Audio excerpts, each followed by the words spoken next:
I I have a lot to say. I really do, and I'm trying to keep it positive, folks. And I know I still have to redo that video that wouldn't load up, and then when it didn't have any sound, right? So this is going to be part of that.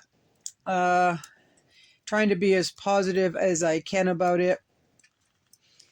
There's a big misconception out there. I think a lot of people think if they go off the grid, they need to go off the grid all the way.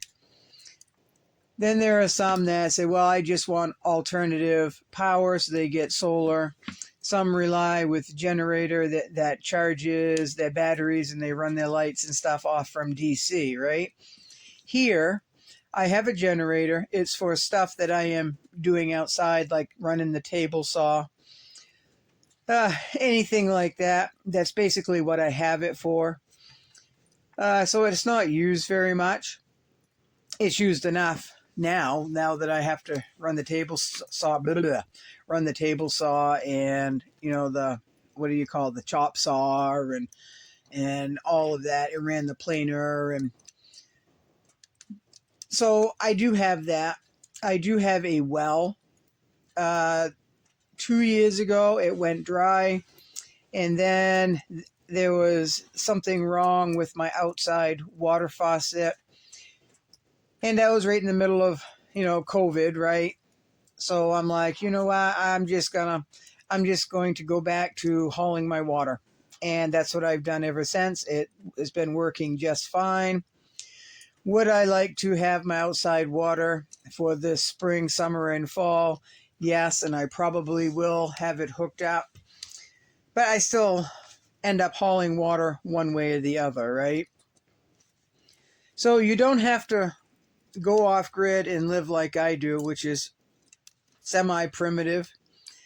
You could go off grid and have solar panels, generator, all, any variation of that, wind power, water power. You could have all that and solely rely on that. Or you could live right in the middle of town and be somewhat off grid. You don't have to go off grid all the way. If you live in town, you can practice some of these skills. Like if the power goes out, what do you have for alternative means, right? And maybe you don't always rely on the light switch. Maybe you run a lantern on the table. Maybe you burn some candles. Maybe you do this and maybe you do that. You do not have to be off-grid in order to practice off-grid or apocalypse scenarios. You can practice them right in your own home wherever you are, right? Now, I was up there doing my shake sighting, and it just came into my head right out of the blue. I was thinking of something else, but then this just popped up. If you were at work or at the grocery store, at the doctor's office, if you were just running some errands, maybe you were home, what were you doing that relied on electricity? So let's just say something weird happened and all of a sudden there was no electricity. Now that could mean anything from a transformer blew somewhere, a tower, something could have happened to the power station, to an apocalyptic event, right? Let's just say the power went off, you don't know why, and you do not know how long it's going to stay off. Where are you, and how are you going to get home if you are not home? Let's just say the vehicles don't run. Do you have a plan on how to get home? Do you know the route that you would take to get home? Do you have the right footwear? Do you have water? Do you have something to snack on in your vehicle? If it's, I'm just going to say in the winter, because I am living in a winter month right here in Maine, Do you have boots? Do you have extra socks? Do you have hand warmers? Do you have a couple of bottles of water or a water filter? Do you have a blanket? Do you have hats and mittens or a scarf? Do you have a flashlight? Or do you have more than one means of lighting? Do you have a lot of people, if it takes you an hour to get somewhere, it's going to take you a long time to get home if you are on foot, right? If something were to happen and I was on my way to work and I was almost at my work and all of a sudden all hell breaks loose, it would take me about 3 days to walk home, and that is walking the interstate and then walking to where I can get home, right? Could I cut across the way? Yes, I could, but there are bogs. There's open water almost all year round. It would not be safe. So I might as well stick to where the traveling would be better for me. And that would take about 3 days.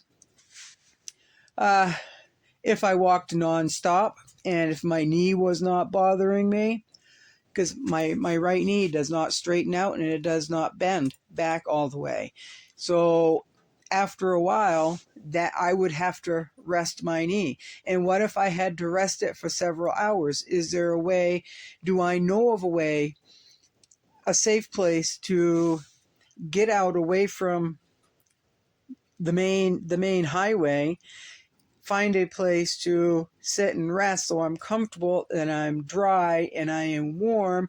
Maybe I need to start a little fire. I would have my matches, I would have my lighter, I would have my kindling, I would have a small tarp. I know to break some boughs and put about a foot of boughs underneath my butt if I were to sit somewhere, so that would prevent a lot of the cold from coming up from the frozen or snowy ground. And then I could start a fire, a small smudge, and I could make some tea, or I could have some oodles and noodles, or I could thaw out a breakfast bar or anything like that. And then I could wait out until I felt I could physically walk until I either reached home or I had to stop and do it all over again, right? So what I carry is something that will last me at least a week, enough clothes for a week, enough socks for a week if I have to keep changing them out. Do I have enough fuel for the week? If a snowstorm came, would I have to hunker down for a week and then continue on my way trudging through the snow?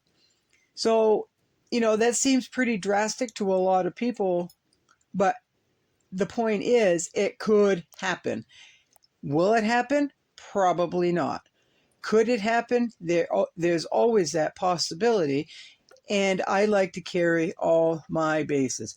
It doesn't take much. You don't need much to survive. You really don't. You can make a pack, have it light.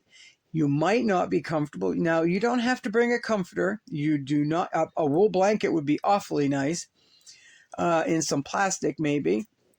Just to help break the wind, or you could lean up some branches or whatnot and pack snow around it, or if it's winter, there's a lot of ways to keep warm in the winter if you can stay dry and you can stay out of the wind and you have a means for a small fire, right? So would it ever happen? Maybe, probably not. Am I prepared if it does happen? Yes, absolutely. Now, we just had this storm that came through.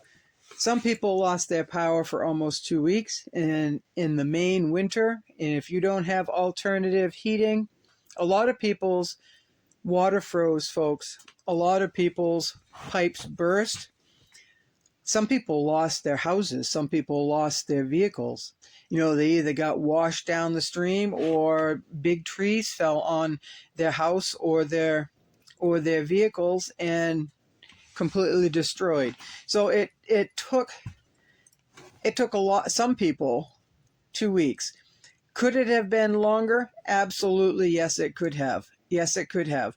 Electric was the main focus at the time, trying to get everybody that was on the radar for health conditions to have their power restored as soon as possible.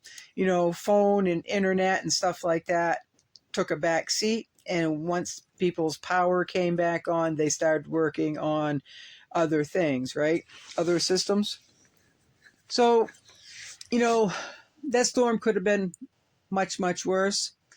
There's a lot of people that I know personally who think that I am absolutely crazy for wanting to live the way I do, for wanting to live the simple life, for hauling my water when I don't have to haul my water if I only got a pump, right? A pump with running water, or something out in the bog to suction water, to pull water out of the bog, all of that. I could have solar power. I could have DC here very, very easily.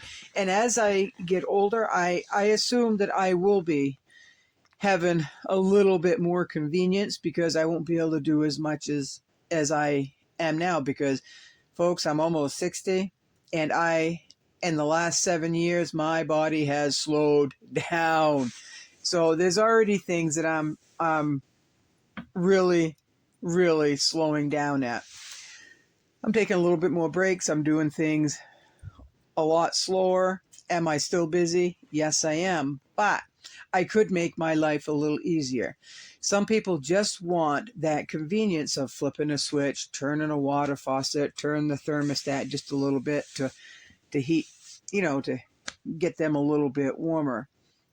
I have to go back to before we had any of these conveniences we have now. Our ancestors did not have thermostats. They burned wood. They did not have water running into their house. They had to haul their water, right? They just didn't have all these modern conveniences, and they worked right up until probably, more than likely, the day they died. They were in pretty good shape. They had to grow their own food. We are so spoiled. We're so spoiled that I feel, living the way that I do, I could rough and tough it out even way more than I do right now. But I think at my age, I think I'm toughing it out quite enough. But we have become soft. We have given in to, or were raised on these modern conveniences. So when we do get thrown for a loop, like this last storm here in Maine, and people get thrown right back into no electric heat, no running water, no microwave, they get a little stressed. They just do. I saw it. I understood where they were coming from, but I also kept telling myself, everyone knew this storm was coming. Everyone knew.